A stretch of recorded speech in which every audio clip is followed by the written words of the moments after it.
Good morning mga kamami. Ayan po, today magbabalot tayo ng dates. Ayan, maglalagay tayo sa karton dahil ngayon ay ang kanilang pag-harvest ng dates. Ayan po ay ang klase ng dates na malalaki. Ang kanyang pangalan ay Nigella. Ayan.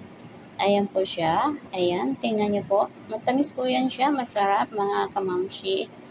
Ayan. Ayan po yun nasa karton at ipo-fold natin mamaya ang kanyang takip dahil naka-flat po yan. Ang karton at saka yung takip naka-flat po yan. Ayan po ang kanyang takip. Ipo-fold natin yan mamaya after natin malagay lahat sa karton ang dates.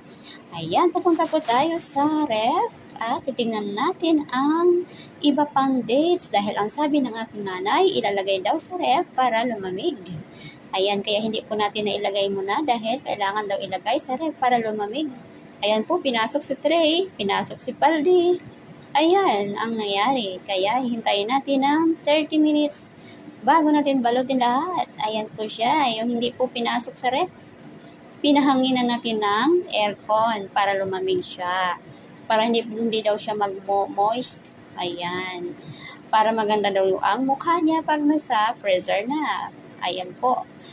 Thank you for watching. Please like and share mga kamami. Thank you. Bye.